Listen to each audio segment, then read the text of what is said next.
Hey guys, welcome back. Today we're going to be building a new fireplace mantle. This is going to be replacing one that's already existing.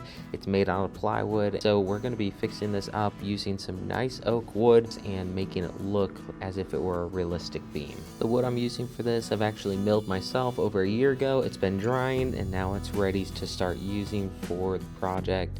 It's going to be really nice, all from the same tree and even the consecutive cuts, so it looks like it could be a solid piece of wood and it's going to look really nice.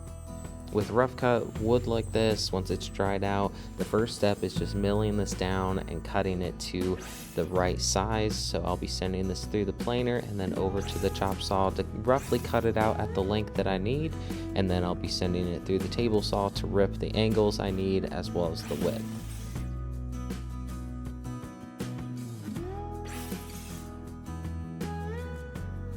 To make this look like one solid piece, we're going to avoid straight 90-degree cuts, and I'm going to be cutting this off at a 45 so that the two edges will meet perfectly and make it look like a solid piece of wood.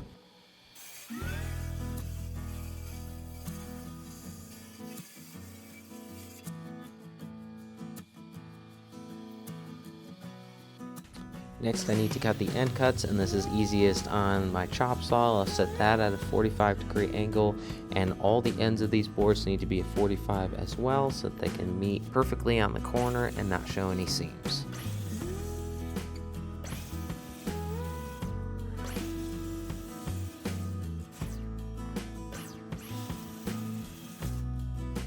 I've got all the pieces cut out, they look really good, it's fitting together nice, but first I need to make a few blocks to go on the inside of this mantle. This is just going to strengthen it up and also allow me to attach two of the sides together without using any nails or screws on the outside of the mantle. And so I'm going to put in a few pocket hole screws on two of these sides on the 2x4s. I'll glue everything together as I'm assembling it and then screw it down to the face of the mantle.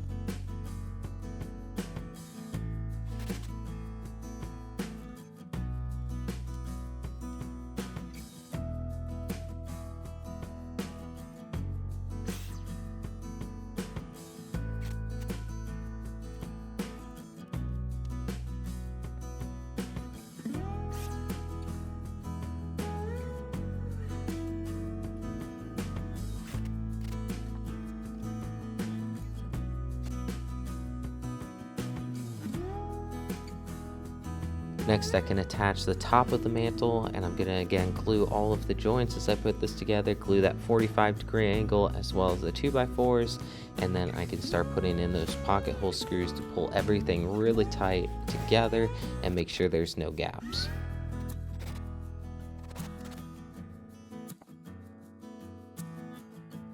For the bottom of the mantle, there's not enough clearance to get my drill in there and put pocket hole screws, so I'm going to glue everything again, put it together. I might put in a few finish nails to hold it in place while I clamp it down, just so that it stays in place. But once it's done, the glue has a chance to cure. This is going to be really solid and it's not going to come apart.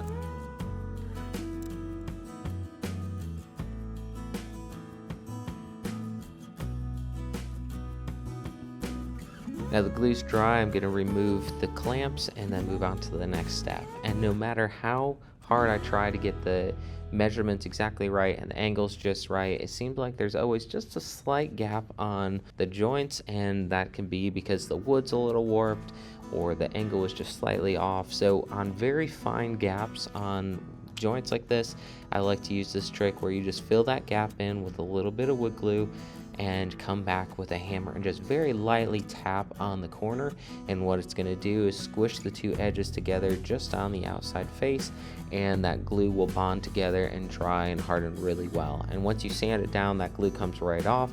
But keep in mind, this only works for very small gaps of about 1/16 of an inch or smaller.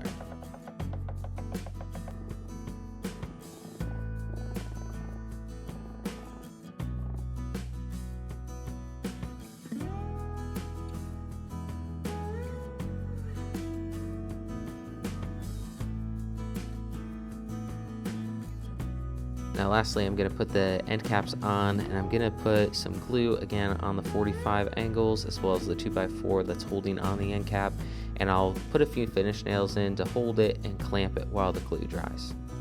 After the end caps have had a time to dry and the glue is set, I'm going to move on to sanding, and I'm going to start with a really rough sandpaper at first just to get the bulk of the roughness off and get all the glue off of the edges, and then I'll go down in stages getting finer and finer sandpaper so we get a really nice soft finish at the end.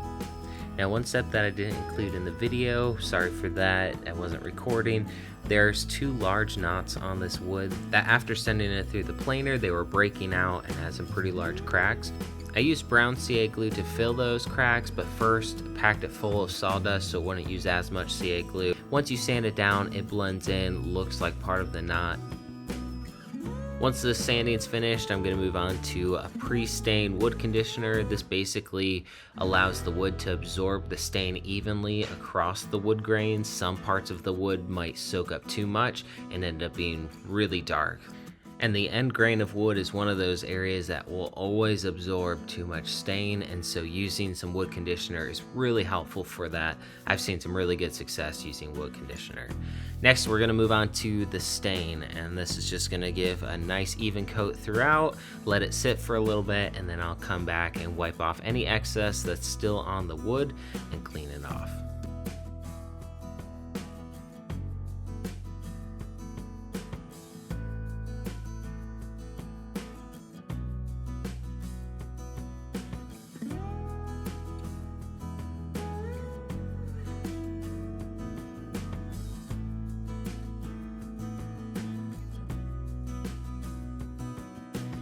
This is what it looks like after 2 coats of wood conditioner and applying 1 coat of stain, and it's looking really nice. I'm liking how this is turning out. I'm going to move on to adding a polyurethane coating over top of this, and then I will do a light sanding afterwards.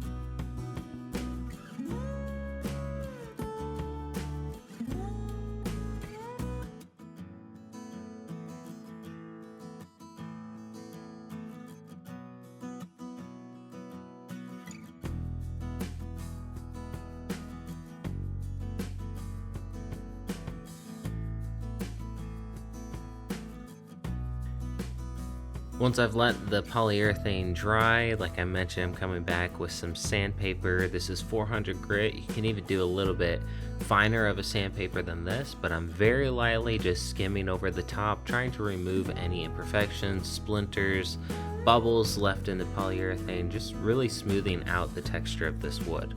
Now this will dull the finish a little bit, but it does make it look a little more natural this way instead of having a shiny finish on it.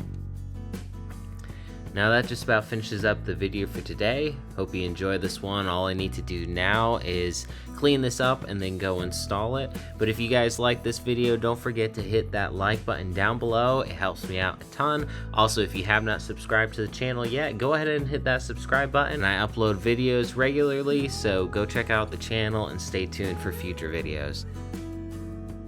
I'm going to quickly show you the previous mantle that was in the space. It's a lot thinner, and it's even made out of plywood instead of solid wood, and it's got a very yellowy tint, so we wanted to match the flooring in the space, and so we went with this oak and stained it a little bit darker.